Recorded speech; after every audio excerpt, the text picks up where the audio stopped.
Euskal Herria es mi tierra madre, un país al que amo apasionadamente, una tierra mágica y antigua de una belleza sobrecogedora.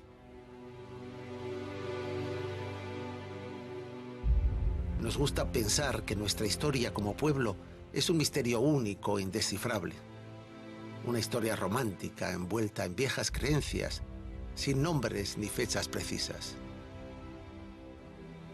Pero eso no es historia. Esa es la mitología de un pueblo.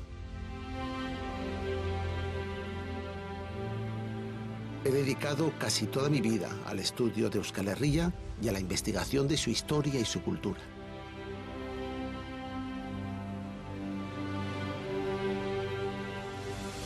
Hace 400 años en Euskal Herria se desató una terrible caza de brujas que provocó una enorme histeria social. Nos hicimos famosos como pueblo en toda Europa. Nos conocían como el país de las brujas. Pero ¿quiénes fueron realmente nuestras brujas? ¿Por qué fueron condenadas y reprimidas? ¿Existieron alguna vez los aquelarres? Descubriremos que la opinión popular sobre la brujería difiere mucho de la que tienen los expertos que han estudiado el tiempo de las brujas vascas. Tanto el origen de las persecuciones como las razones que llevaron a suspender definitivamente la caza de brujas tienen una nueva explicación que queremos mostrarles. Quiero invitarles a un viaje en el que descubramos juntos una nueva historia de los vascos más allá de los mitos históricos y de las leyendas. Quiero contarles una historia de Baskonia.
En la tradición popular vasca, la bruja es un personaje presente desde hace muchos siglos y alrededor de ella se han creado oscuros mitos históricos y muchos malentendidos.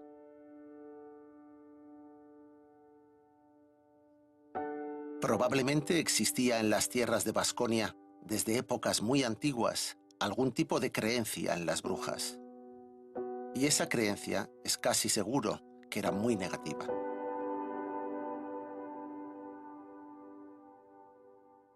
A este dolmen neolítico de hace más de 4.500 años le llaman popularmente Sorgiñetxe, la casa de la bruja.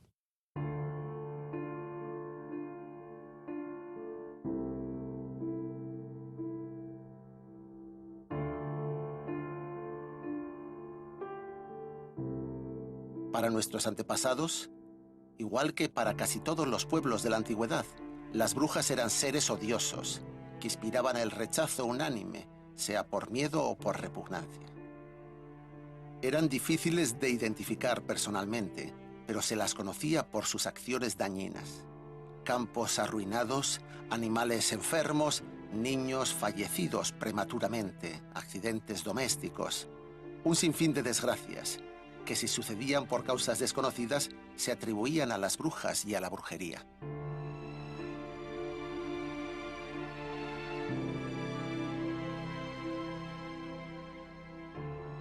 Sin embargo, a nivel popular, hoy en día reciben una consideración muy benévola. Las brujas del pasado gozan de muy buena fama. Algunos interpretan que fueron mujeres libres, reprimidas por una sociedad machista. O bien que las brujas eran sabias ancianas herbolarias que conocían los secretos de la medicina natural.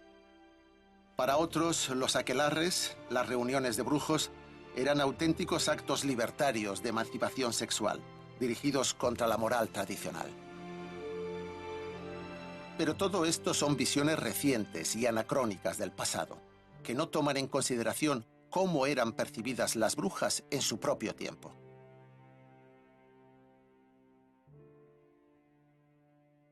La creencia en los poderes mágicos de algunas personas es universal y probablemente se remonta al chamán de las cuevas.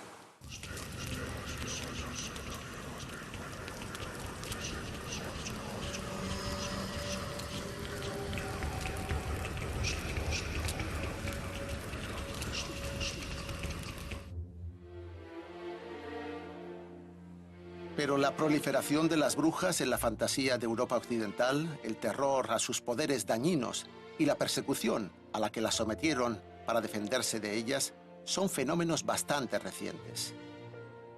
En concreto, en Vasconia, la obsesión por acabar con las brujas se extendió desde el siglo XV al XVII. Durante ese tiempo se difundió un arquetipo de bruja y un modelo de brujería vasca con características bien definidas y conocidas por toda la población. A diferencia de la bruja mediterránea, que era una bella hechicera especializada en echar las suertes y que buscaba la riqueza personal a través del engaño a los incautos, las brujas de Euskal Herria no eran nada seductoras. Su práctica era una práctica colectiva, asamblearia. Se estructuraba como una secta o anti-iglesia secreta, y generalmente iba asociada a un pacto de sumisión al diablo. Lo importante de la brujería vasca eran las reuniones, llamadas en casi todas las lenguas europeas Sabbat o Misa Negra. La Real Academia Española denomina estas reuniones de brujos y brujas con el término aquelarre, que supuestamente desde el euskera se podría traducir como el prado del cabrón, aquelarrea. Aunque este es un extremo que últimamente está siendo criticado y discutido y no hay ningún acuerdo sobre el mismo. En los aquelarres los brujos danzan enloquecidamente. Practican el sexo sin ninguna limitación moral, la zoofilia, el infanticidio y sobre todo la blasfemia y la herejía anticristiana. En los aquelarres se consuma el pacto y entrega sexual al diablo. Del diablo en forma de macho cabrío, los brujos obtienen poderes que habitualmente no usan en su beneficio personal, sino para reclutar nuevos adeptos y causar el mal a sus vecinos, actuando como agentes del demonio. La creencia en estas fantasías es la que provocó las terribles persecuciones que se desataron contra las brujas vascas.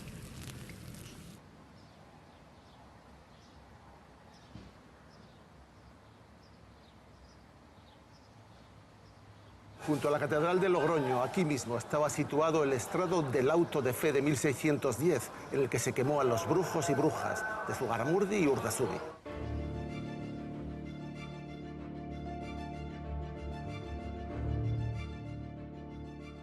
La ejecución, presenciada por más de 30.000 personas, fue un hecho terrorífico, pero se orquestó con una escenografía extraordinaria. Fue un espectáculo ampliamente difundido y puso a toda Europa sobre aviso de que se había descubierto a una secta diabólica en los valles vascos.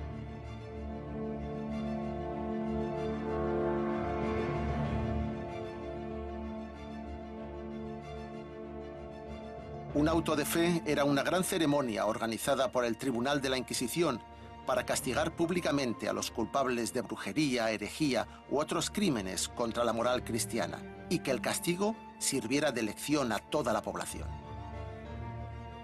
El auto de fe de Logroño de 1610 fue tan famoso que inmediatamente se publicaron varios libros que lo describían con todo detalle. Casi todos aquellos libros han desaparecido, pero en el Fondo de Libros Antiguos de la Universidad Pública de Navarra se conserva un ejemplar que hemos pedido permiso para poder examinar. Este librito que posee la Universidad Pública de Navarra desde 2005 es un ejemplar único. En él se describe con todo detalle el auto de fe de Logroño de 1610.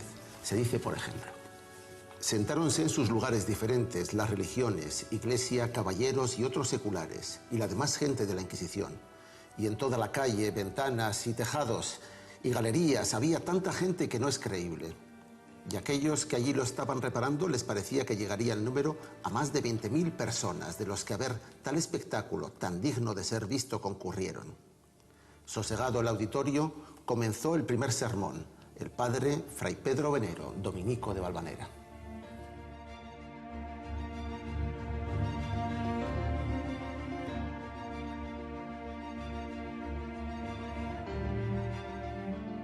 Aquel proceso inquisitorial fue un episodio con 2.000 acusados y cerca de 5.000 sospechosos. Y en este libro se narra el desenlace de la primera fase de la instrucción, en la que 53 personas fueron acusadas de brujería. 40 procedían de la zona de Zugarramurdi y 11 de ellas fueron condenadas a morir en la hoguera. Lo que se cuenta aquí es terrorífico. Pero lo más terrible es que sabemos que aquel no fue un episodio aislado, sino el final de una cadena de acontecimientos brutales en los que se había intentado extirpar a los brujos y brujas de Baskonia.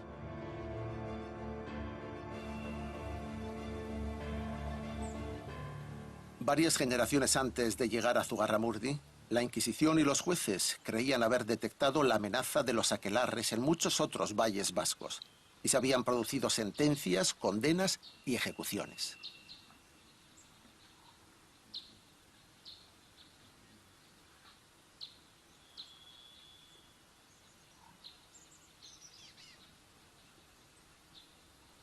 En Euskal Herria, la persecución y caza de brujas empezó hacia 1440 y terminó definitivamente hacia 1620. Fue breve, pero muy intensa.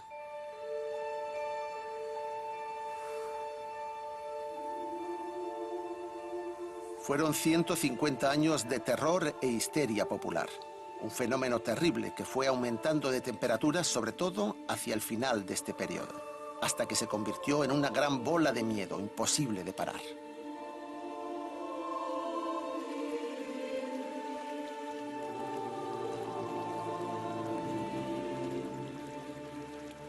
No sabemos cómo nació, porque curiosamente el viejo nombre vasco para las brujas, sorgin, está construido a partir del latín sors, equivalente a suerte o destino.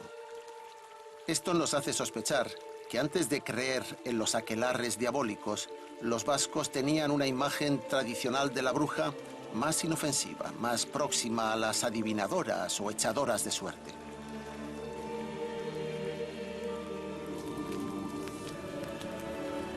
Sin embargo, las fantasías que provocaron la persecución de las brujas vascas del siglo XVI no tuvieron nada que ver con las curanderas ni con las adivinadoras de la suerte, sino con las asambleas de culto demoníaco.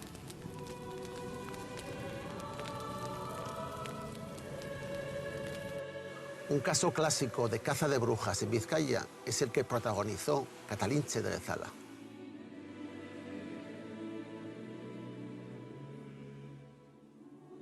Catalintxe es una niña de 8 años, probablemente originaria de este caserío de Bezala. Está situado en el recóndito valle de Ceberio, por el que corre el único arroyo salado y sulfuroso de Vizcaya. Este arroyo da a toda la zona un olor característico a azufre y a huevos podridos. Podemos incluso suponer que la ropa y el pelo de Catalintxe tendría un cierto olor azufrado y desagradable que siempre se ha asociado a lo diabólico.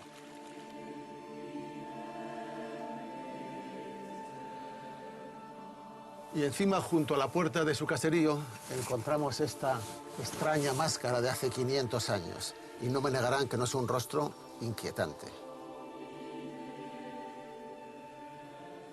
Es una talla completamente inhabitual en los caseríos de Euskal Herria. Un rostro negro y deforme que tiene más de calavera mortuoria que de ser humano.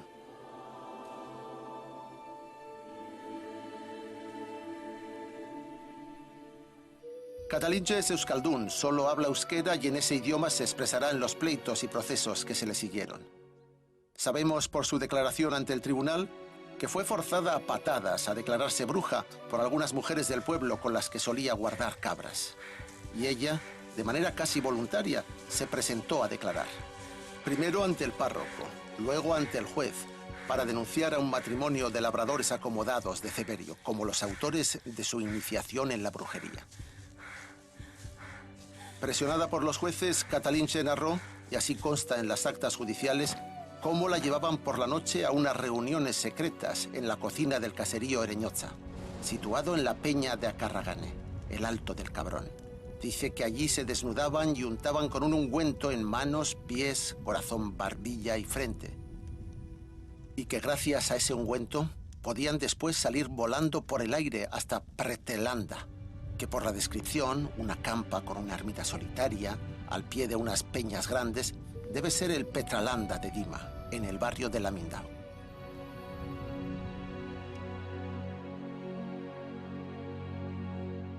Aquí mismo se celebraban las juntas de brujas presididas por Becebul. Así le llamaba Catalinche en el juicio, aunque sin duda quería decir Belcebú o el diablo. La niña le definía como un hombre negro, con cara de rocín muy negro y unos cuernos, sentado sobre una silla. Decía que empezaban bailando y danzando, pero después de beber todos de una taza llena con la orina amarga del diablo, iniciaban los intercambios sexuales, unos con otras, y a menudo contra natura, y terminaban renegando de la fe católica.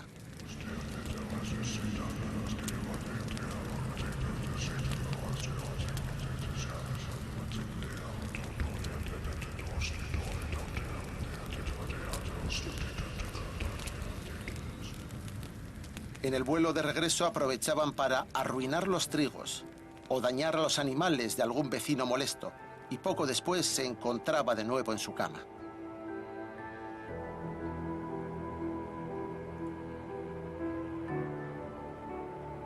Forzada a denunciar a sus cómplices, Catalinche provocó una redada masiva. Arrestaron a 24 personas en el valle. De ellas, 20 eran mujeres, incluyendo a su propia tía carnal y algunas de sus mejores amigas.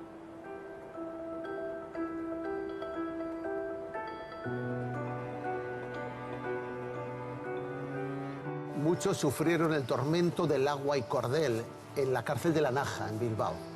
Catalinche, cuando cumplió los 10 años, se arrepintió de sus declaraciones. Entonces declaró que nunca había sido bruja. Pero los detalles más morbosos del proceso quedaron grabados en la memoria de todos, como uno más de los muchos episodios recurrentes en que habían actuado las brujas. Llovía sobre mojado, y en el siglo XVI, valles como Ceberio, Orozco y especialmente Arratia iban cogiendo fama de ser los principales focos de brujería en Vizcaya, lugares en los que el diablo andaba rondando habitualmente.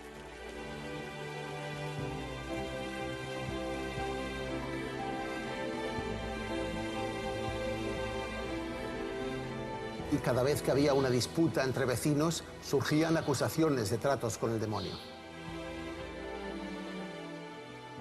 Lo que sospechan los expertos es que la sociedad vasca, como muchas de las de su tiempo, vivía un momento de crisis y transición.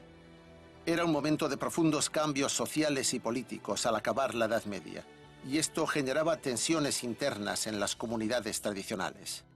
Y creen estos expertos que a veces estas tensiones estallaban en forma de acusaciones de brujería o de influencias demoníacas para reprimir algún acto de rebeldía. Estamos con Mikel Zabala, historiador que ha trabajado los procesos de brujería del occidente, Euskal Herria, fundamentalmente de los siglos XVI y XVII. Y queremos pedirle a él que nos haga una primera caracterización, un primer retrato de cómo son las brujas vascas, cómo eran. Son personas mayoritariamente mujeres, normalmente de edad avanzada, personas que no se amoldan del todo a los rasgos dominantes del grupo en el que viven. ¿Viene de familia? ¿Se hereda el talento para la brujería? ¿O hay que aprenderlo, hay que ser iniciada y una estudia para ser bruja? Hombre, estudiar exactamente no es el término, pero sí que es verdad que la bruja adquiere una serie de conocimientos que en muchas ocasiones le son transmitidos por otra persona de su familia. Estas brujas no eran en ningún caso admiradas, queridas, respetadas incluso, ¿Eran siempre despreciadas, marginadas, temidas? Había personas en la comunidad que acudían a la bruja para hacer uso de sus servicios, bien para ahogar o echar mal de ojo a alguien, o para, pues, en última instancia, pues, envenenar a un animal, o incluso, llegado el caso, a una persona. Y entonces, a ver, la comunidad era también cómplice de que la bruja hiciera su trabajo. Pero no, una visión bondadosa de la bruja, pues no, probablemente la comunidad de la época no la tenía. ¿Solo provocan daños o también pueden provocar beneficios? ¿Amor? Sí, efectivamente, la imagen que tenemos de la bruja celestinesca, esa también es factible. Es decir, por eso digo que son muy amplios el abanico de opciones que ofrece la bruja. Es más, pues la mayor parte de ellos pues seguramente nos los tendremos que imaginar, porque no llegamos a conocerlos. Llegamos a conocer únicamente los más dañinos, que son los que trascienden por medio de las denuncias, que son las que nos han llegado hasta la actualidad. Pero ya digo, habría muchos otros que pues han pasado más desapercibidos. Hay que tener en cuenta que en ocasiones las confesiones son de niños, que siempre son más susceptibles de terminar asimilando las confesiones que les son sugeridas, y al final acaban diciendo lo que quieren que se les diga. Ellos mismos, entonces, algunos de ellos llegaron a creer en sí mismos como brujos, y cuando digo creer, llegaron a pensar que podían actuar como brujos. Salta a la vista que son los propios acusadores los que, pues en ocasiones, les sugieren directamente las confesiones para que ellos las ratifiquen. Las técnicas de tortura eran bastante depuradas, y es que, de hecho, el propio fuero de Vizcaya, una de las pocas excepciones que establece, igual es la única, no estoy seguro, pero probablemente la única, para el empleo de tortura, es en los casos de brujería. ¿Crees que existieron las brujas? ¿Crees que se celebraron aquelarres? Si las cosas iban mal, pues, y no entendíamos por qué van mal, alguien tenía que ser culpable. La culpable, la bruja. Y en épocas de malestar social especialmente elevado, pues una forma de aglutinar a las clases subalternas es el crear un enemigo común. Y en ese sentido, la bruja era el candidato perfecto.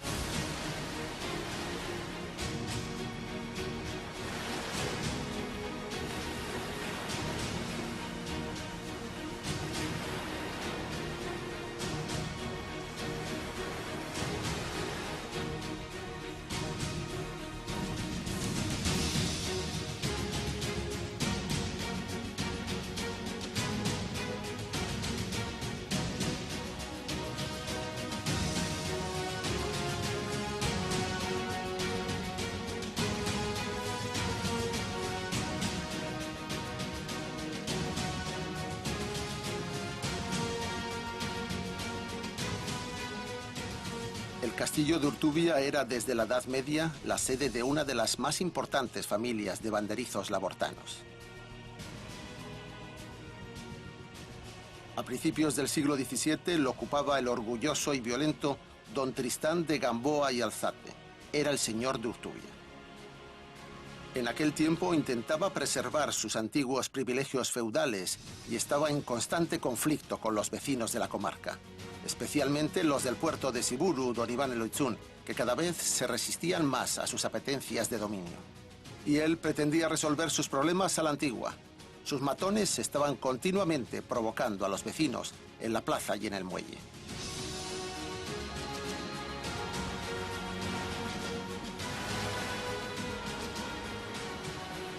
A menor escala, su vecino Juan de Amou, el señor del castillo de Sempere, también se estaba dando cuenta de que ya no podía controlar a sus campesinos de la misma manera que lo hacían sus padres y sus abuelos. Los viejos siervos no le obedecían ni le respetaban, así que se unió a don Tristán en una maniobra retorcida. Apresaron a algunas viejas de la zona y después de presionarlas, las obligaron a confeccionar una lista de imputaciones contra algunos de sus vecinos, a los que acusaron de ser brujos. La lista fue remitida al Parlamento de Burdeos. Iba acompañada de una solicitud de ayuda, porque, según alegaban, la situación de rebeldía y descaro de este pueblo de brujos se estaba volviendo incontrolable. En el verano de 1609, desde Burdeos se envió una misión dirigida por dos profesionales muy preparados, el juez Espagnet y el abogado Pierre de Rostegui, señor de Lancre. Juntos desatarían la caza de brujas más mortífera que ha conocido la historia de Euskal Herria.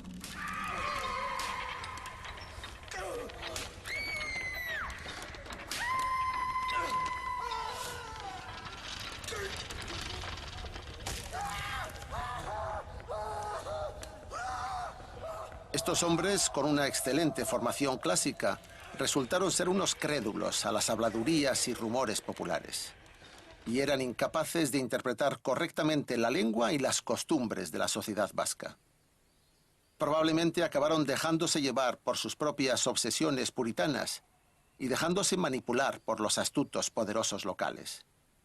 En menos de 4 meses que duró su misión, cientos de personas fueron interrogadas, apresadas y torturadas. Aproximadamente 60 personas fueron ejecutadas en solo 4 meses. En su memoria se ha levantado este monumento.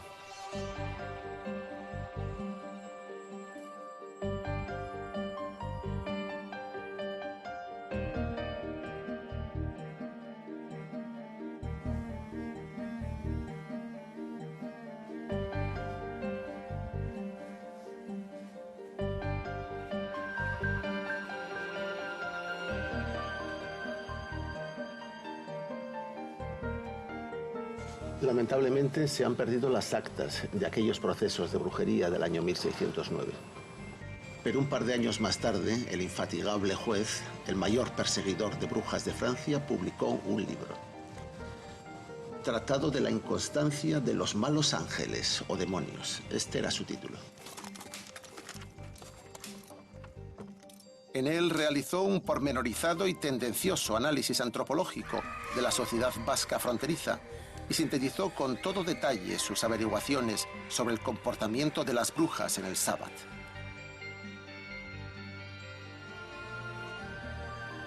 Para ilustrar el libro se encargó este grabado al artista Jan Siarko, quien recogió todos los monstruosos comportamientos de la secta de brujos. Y este grabado tuvo una extraordinaria importancia en la difusión de la brujería y la brujomanía. Porque una cosa es escribir sobre las brujas y la brujería, pero la mayor parte de la gente en aquel tiempo era completamente analfabeta. Y otra, ver en este grabado al gran macho cabrío, el enorme caldero brujeril, a las brujas volando por el cielo, a los niños pastoreando a sus sapos. Estas imágenes daban pavor.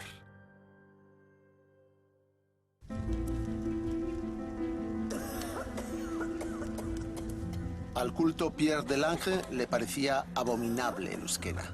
La consideraba una lengua del diablo. Y lo que descubrió a través de sus interrogatorios lo atribuyó a una variante costera de la brujería. Algo muy interesante, porque hasta ahora habíamos conocido estos sucesos casi siempre tierra adentro. De Lange era un auténtico obseso sexual y no soportaba el desparpajo con el que los jóvenes se bañaban en camisa en las playas labortanas, ni ver a los niños desnudos que pescaban monedas de los viajeros tirándose desde el puente de Siburu. Sin embargo, se sorprendía al sentirse atraído por las jóvenes aldeanas que bajaban a la iglesia o al mercado desde los caseríos. Y había una gran abundancia de mujeres embrujadoras que le turbaban y a las que quería interrogar personalmente.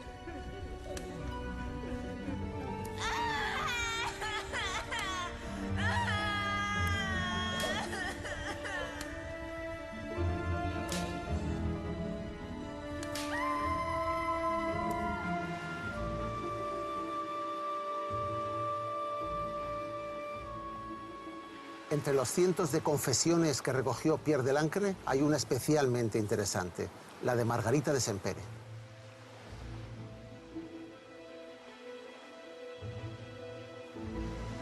ella le desveló que el lugar donde se juntaban los brujos y brujas para hacer sus aquelarres más multitudinarios era la invisible bahía de Loya, en Hendaya. Margarita aseguraba que en esta playa los brujos eran tan numerosos como las estrellas en el cielo.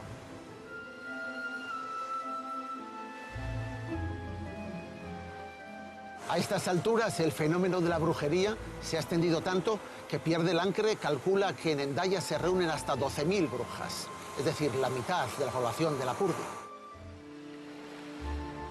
Es interesante señalar cómo crecen las cifras de supuestos brujos y brujas en Euskal Herria. La pequeña Catalinche, en Ceberio, había dicho que en su pueblo habría a lo más entre 20 y 40 brujos. Ahora se había extendido tanto el fenómeno que se podía calcular que en Hendaya se reunían hasta 12.000 brujos, es decir, casi la mitad de la población de todo Lapurdi.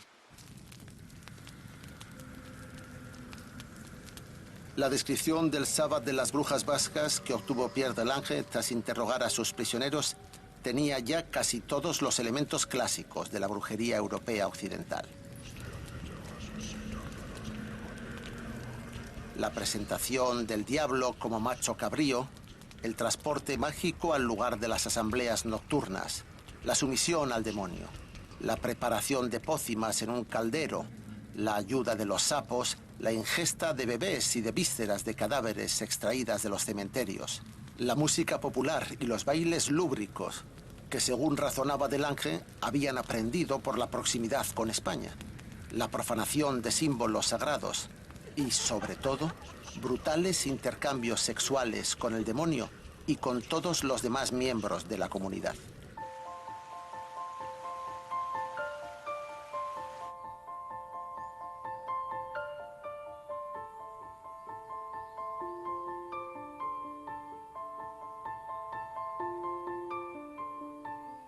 Para tratar de entender mejor por qué se persiguió a las brujas vascas, de qué se las acusó y qué aspectos sociales e incluso políticos están detrás de las acusaciones de aquelarres, de celebraciones demoníacas, de las que fueron acusados brujos y brujas en Euskal Herria entre el siglo XVI y principios del siglo XVII, hemos pedido ayuda al historiador Juainas Paul Arzac, que se ha ocupado especialmente de aspectos sociales de las persecuciones y acusaciones y que además yo creo que nos va a dar una definición actualizada de cuándo y por qué se inventó el propio término y el concepto del aquelarre.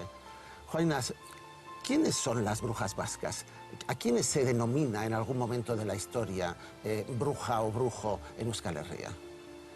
Bueno, hoy habría que diferenciar entre brujería tradicional, la que se conoce desde siempre, y la que se puede llamar, vamos a ver, Karl Barroja ha empleado brujería colectiva. Colectiva. Henningsen, brujomanía. Es ese momento en el que de brujas sueltas, individuales en distintos sitios, se enciende la persecución de la bruja hereje endemoniada. Esta es una bruja que surge ¿en qué momento histórico? En Europa hay, bueno, por una parte se están creando los estados, hay guerras de religión, campesinos que se sublevan, guerras de campesinos. Entonces, todo esto, estados que se van configurando y por tanto tienen que pelear y conquistar el terreno del Dalau, las fronteras son fundamentales. Entonces, eso mismo tiene un reflejo aquí, solo que en algunos aspectos todavía más bestia. En el País Vasco nos encontramos con que el País Vasco, por una parte, va a ser actor de una guerra civil y una guerra de conquista, guipuzcoanos contra navarros, navarros entre sí, un cacao fundamental, y encima van a crear una frontera que divide el País Vasco en dos partes distintas, pero además con reyes que pretenden ser de los dos lados. Un cacao impresionante. Y luego, sobre todo, lo mismo que en Europa, con los campesinos que se van rebelando contra que les exploten, aquí la relación es, por una parte, la explotación es menos bestia, si quieres, porque era más pobre, pero luego, sobre todo, porque había habido otro mito que había ido surgiendo en este proceso de fronteras y de guerras, en el que se planteaba que, puesto que los moros no habían llegado al país, aquí éramos todos hidalgos. Eso permitía una serie de beneficios, pero lo que pasa es que cuando los señores, que evidentemente les importaba un pimiento todo esto, pretendían seguir cobrando los diezmos, las primicias, los trabajos, etcétera, se van encontrando con que la gente va reaccionando y les va echando de cara. No, no, si yo también soy hidalgo. Me estás diciendo que el señor de Urtubi, el señor de Sempere, el señor del monasterio de Urdas denuncian a sus propios campesinos, denuncian a sus propios cuasi siervos en esta época. ¿Son ellos? Sí, evidentemente sí. ¿Y cómo inicia habitualmente el primer fuego que enciende esta gran hoguera de las brujomanías o persecuciones de la brujería colectiva? Un proceso tipo, o sea, ¿con qué acusación? ¿Quién es el que señala la posible existencia de un foco de brujería? ¿Quién está detrás? ¿Cómo inicia? En general, aquí las primeras referencias en el País Vasco son las de Guipúzcoa, en plena guerra de bandos. Sí, sí. Y luego aquí, justo en Navarra, justo cuando está acabándose el proceso de conquista, y además por un personaje, Beaumontés, con fuerza, balanza, que va a hacer en 1525 la primera limpieza y la primera versión bestia de la brujería colectiva en el Valle Salazar, Roncal. ¿Te atreves con una caracterización social de quiénes son los acusados y acusadas? Me refiero en términos de género, de edad, de oficio. ¿Quiénes habitualmente? Sí, sí. Hombre, sobre todo mucho más campesinos, o más que pescadores, mujeres de pescadores, es decir, digamos bajo nivel social. De vez en cuando aparecen algunos personajes ricos, no muy ricos tampoco, pues el alcalde de Salazar, por ejemplo, en un momento determinado, la de Endara, una mujer dueña de una ferrería en Morchiri, pero en general gente pobre. Y luego, sobre todo, son mucho más mujeres que hombres. La proporción sería, ojo, Sí, sí, sí.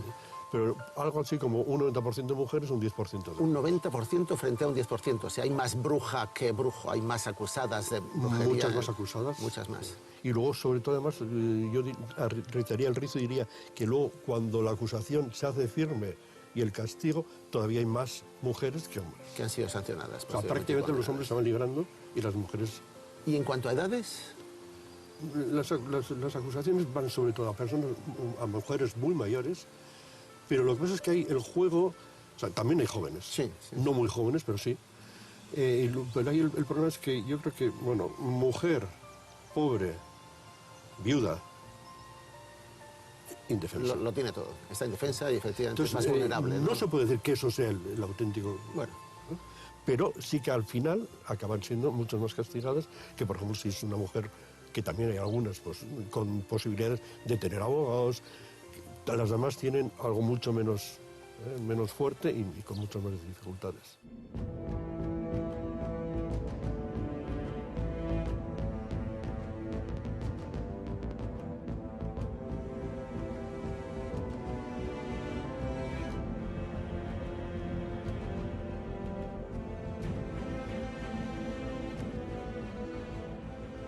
La creencia en las brujas demoníacas fue una red que se fue tejiendo con hilos oscuros. A principios del siglo XVII, esa creencia estaba ya perfectamente asentada en todas las tierras de Baskonia. Y comenzaba a convertirse en una manifestación histérica colectiva, perseguida por las autoridades. Empezaba a arraigar en las fantasías de los sectores más impresionables de la población, los habitantes de las zonas rurales, y con mayor incidencia aún, los niños. Las brujas se habían convertido en un problema real. Sin embargo, aún faltaba un episodio trascendental en la historia de la brujería vasca, algo que atizó el fuego hasta un extremo insoportable. ¿Qué ocurrió para que llegara hasta el paroxismo la brujomanía vasca? ¿Cuál fue la gota final que hizo estallar el caldero de la brujería vasca?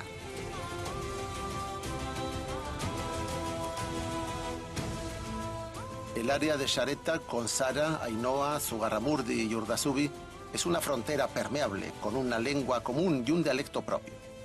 En esta zona rural y marginal, el tránsito de ideas, rumores, personas y mercancías es incontrolable. Este era el escenario perfecto para que estallara en él la caza de brujas.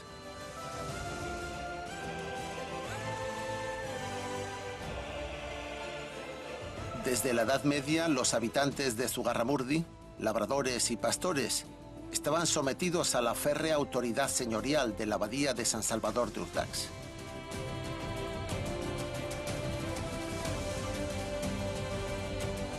Y justo entonces estaban en pleito con su abad.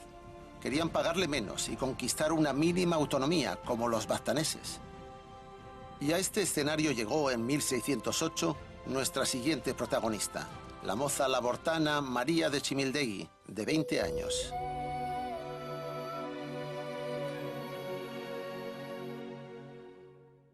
Había vivido ya en Zugarramurdi de pequeña y venía de Siburu, donde había asistido a los inicios de la persecución de las brujas. María asombró a sus amigas diciendo que mientras vivía en Lapurdi, asistió un par de veces a un aquelarre celebrado en Zugarramurdi y que recordaba los nombres y las caras de muchos de los asistentes.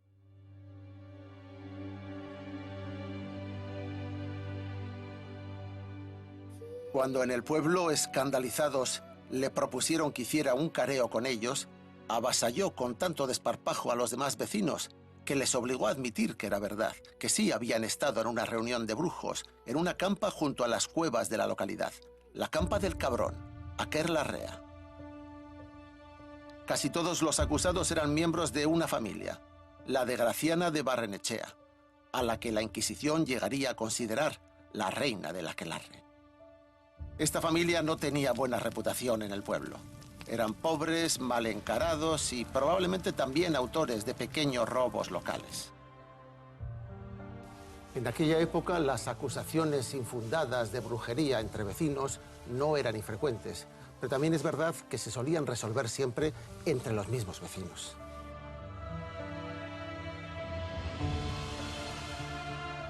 El párroco de Zugarramurdi, Fray Felipe de Zabaleta, les hizo venir a esta iglesia y propuso la solución tradicional vasca a este tipo de cosas.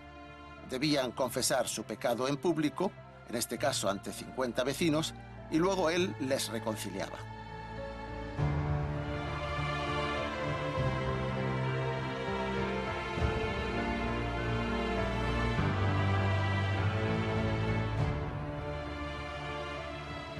Todo podría haber terminado aquí mismo, como una simple rencilla vecinal arreglada a través de un párroco compasivo. Y el mundo nunca habría oído hablar ni de los aquelarres ni de las brujas vascas. Pero alguien quiso sacar más partido de la situación y mandó una carta a la Inquisición, denunciando el descubrimiento de un foco de brujería, pidiendo ayuda para investigarlo y extirparlo. Por lo que sabemos, la única persona a la que puede atribuirse la autoría de esta carta incendiaria es al abad de Urdax, Fray León de Araníbar. Pero ¿por qué actuaba así? ¿Cuáles eran sus verdaderas intenciones?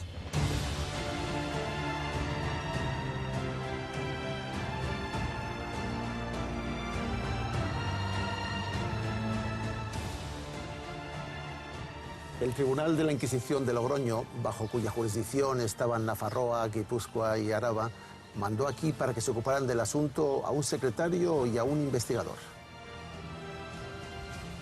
Su misión era atender a la petición de ayuda y no les costó mucho identificar a quienes habían confesado en la iglesia.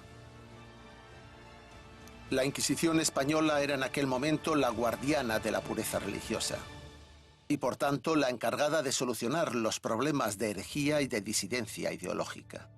Sus dos enviados detuvieron a 4 mujeres de la familia de Graciana para interrogarlas mejor. El abad de Urdax se ofreció personalmente para traducir todo lo que dijeran en euskera en las declaraciones.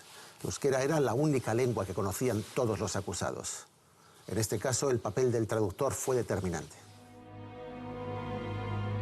Asistidas por Fray León de Araníbar, las 4 mujeres lo confirmaron todo, porque les dijeron que esta era la manera más rápida para evitarse torturas y obtener una sentencia leve. Es probable que apenas se enterasen de las preguntas que les hacían y que el traductor adornara mucho sus supuestas confesiones. No era algo inhabitual. Las mujeres fueron trasladadas a Logroño y aquí quedaron detenidas.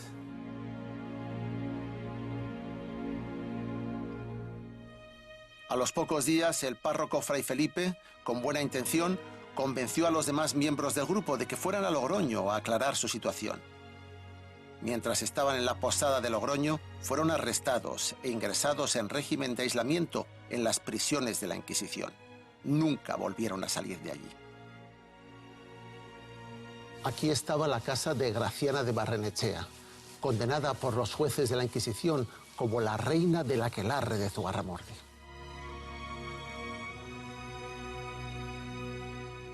Con ella vivían sus 2 hijas y su consuegro, el pastor sesentón de barba blanca, Miguel de Goiburu, a quien luego la Inquisición le caracterizará como el rey del aquelarre. Era un hombre que tenía una imaginación desbordante y en cuanto le presionaban contaba las historias más delirantes. En contra de lo que suele suponerse, la Inquisición no tuvo necesidad de torturarles físicamente para obtener sus confesiones, pero les mantuvo encerrados en los calabozos durante largo tiempo, aislados, mal alimentados, en malas condiciones higiénicas, y esto acabó haciéndoles desmoronarse. Tras meses de aislamiento e interrogatorios inacabables a los que no sabían qué contestar para complacer al tribunal, estos 4 se autoinculparon de decenas de asesinatos e infanticidios que nadie se molestó en comprobar. A ninguno se le ocurrió preguntar siquiera si habían muerto aquellos presuntos niños o si acaso habían existido.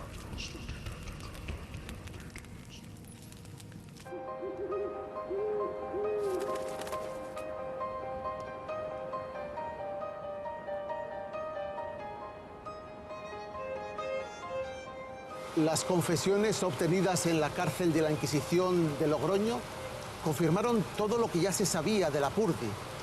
Los mismos actos, los mismos comportamientos, todo era idéntico, todo era no parecido, era copiado. El mito de la bruja y el aquelarre vasco ya estaba construido. El Tribunal de la Inquisición de Logroño manda a uno de sus inquisidores a hacer una ronda de 4 meses por el Baztán, Bortziri y los valles limítrofes de Guipúzcoa y Araba.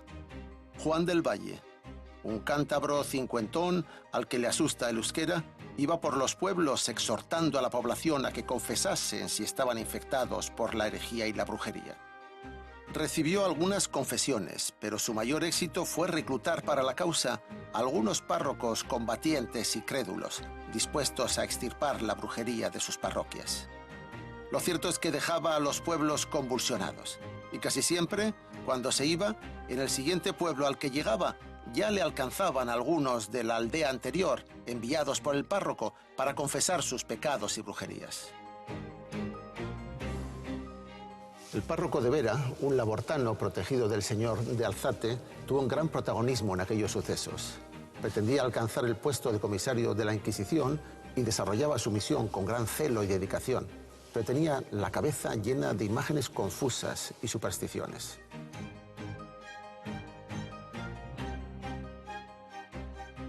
Y explicaba en sus predicaciones dominicales todos los detalles morbosos del aquelarre labortano a las gentes de Bortziri. Le escuchaban sobre todo los niños pequeños y los padres de familia. Estos mismos niños empezaron a tener pesadillas oníricas. Se despertaban angustiados, diciendo que aquella noche las brujas les habían llevado al aquelarre. En realidad repetían lo que habían oído al párroco.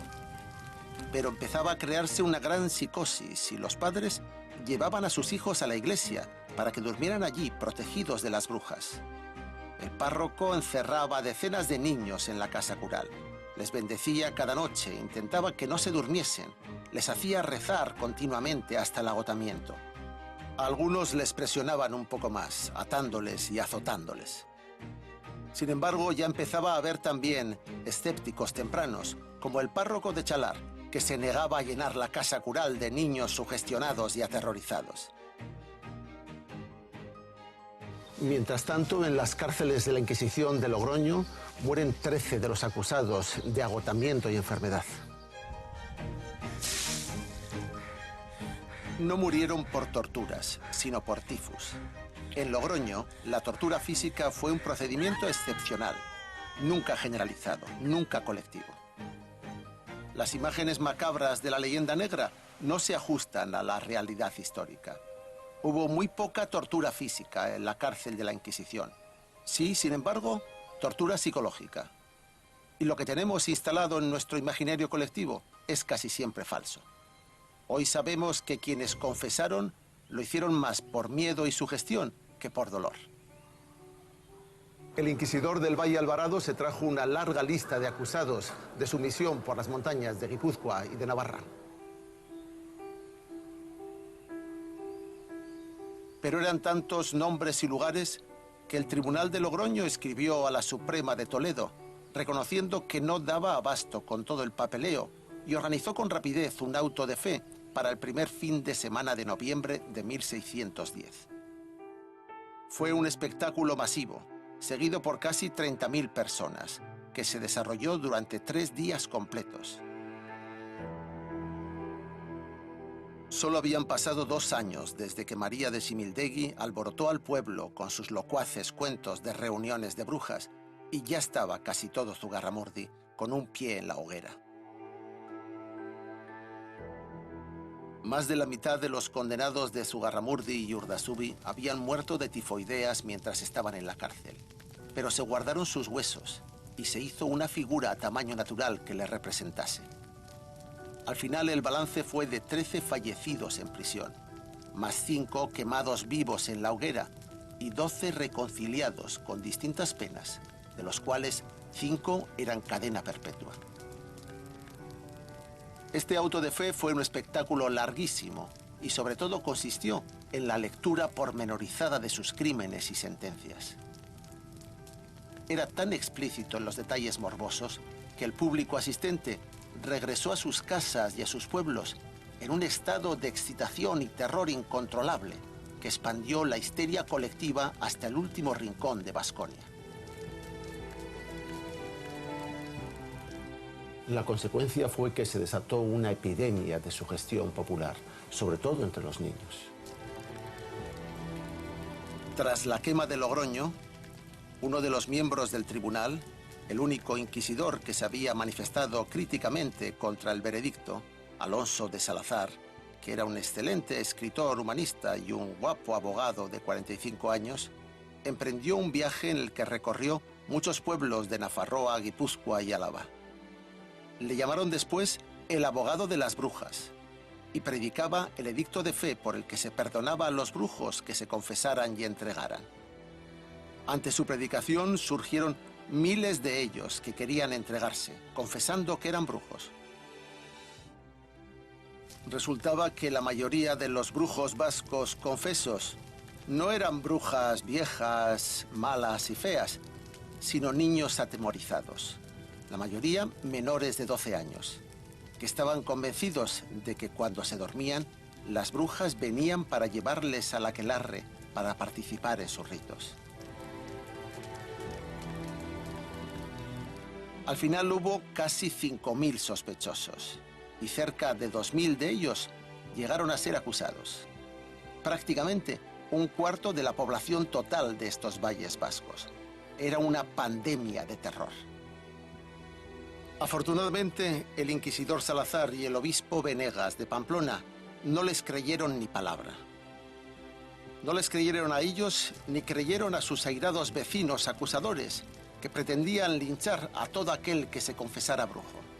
Afortunadamente, porque si no todo aquello hubiera terminado en un holocausto. Y es que en aquellos momentos quienes querían perseguir y linchar a los brujos eran sus propios vecinos, no los inquisidores. Quienes tampoco creyeron las acusaciones y autoinculpaciones populares de brujería fueron algunos misioneros nuevos, euskaldunes de Vizcaya, que llegaron a Navarra hablando en euskera y tratando de tranquilizar a los vecinos en vez de asustarles más. La Suprema de la Inquisición no quiere acusaciones ni autoinculpaciones. Exige pruebas materiales, reales, físicas. Y no hay nadie que les lleve ni una sola. No hay nada que demuestre la existencia de la brujería.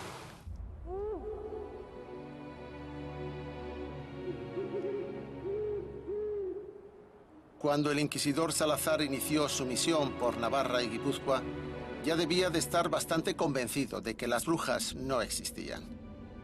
Y por el camino se fue enfrentando con decenas de párrocos y autoridades locales, y con vecinos airados que querían linchar a las propias brujas de su pueblo. Salazar se encontró con que ya no hacía falta ni la Inquisición para que se quemara a las brujas.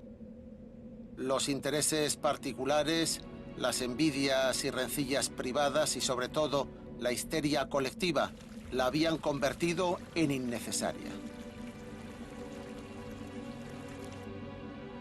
Y contra todo lo que siempre hemos creído, fue la propia Inquisición quien sofocó la caza de brujas. Porque a las autoridades locales todo se les había ido ya de las manos y era necesario controlar el terror que se había generado.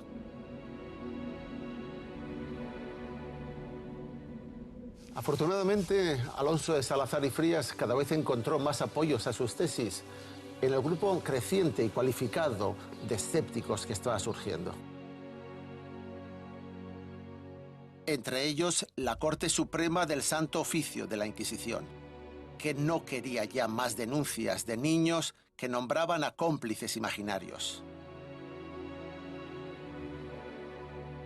Alonso de Salazar descubrió el arma perfecta para destruir para siempre a las brujas vascas. Ignorarlas por completo, pasar de ellas. No hacer caso a las habladurías, no predicar en público contra ellas, cortar con las delaciones y acusaciones gratuitas. Practicar el silencio absoluto, porque como escribió en 1612, no hubo brujas ni embrujados en el lugar hasta que se comenzó a tratar y escribir de ellos. La conclusión fue que el Tribunal de la Santa Inquisición fue quien tomó la decisión de parar para siempre las persecuciones y de detener la caza de brujas que se había desatado entre los vecinos de las montañas vascas.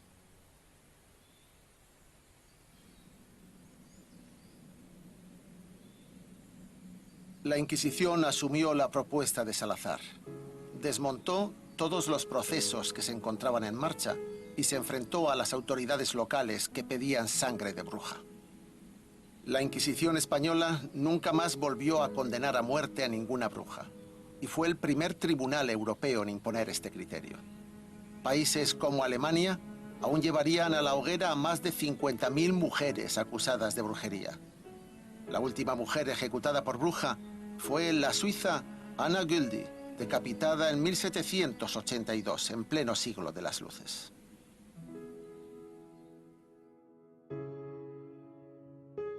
Este fue el veredicto final.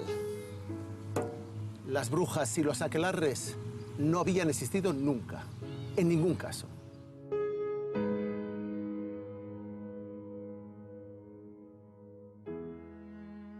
La reconciliación definitiva con las víctimas de Zugarramurdi ha llegado ahora, con la celebración del 4º centenario de las ejecuciones, cuando se plantaron estos olmos junto al Ebro, en Logroño, uno por cada uno de los brujos y brujas vascas injustamente ejecutados.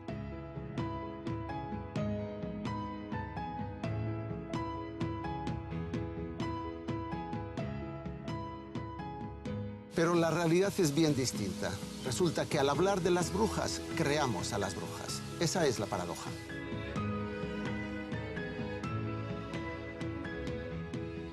La conclusión de la hora de las brujas vascas es que las brujas no existieron, ni tampoco el concepto moderno que muchos tienen de ellas.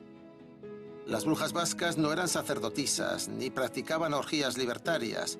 Las brujas vascas no se congregaban para hacer sus aquelarres, ni para dañar a nadie. Esta imagen tan arraigada en la fantasía popular se inventó en aquellos años terribles, en los que se hablaba de la brujería como si fuera un hecho real, presente en todos los pueblos de Euskal Herria.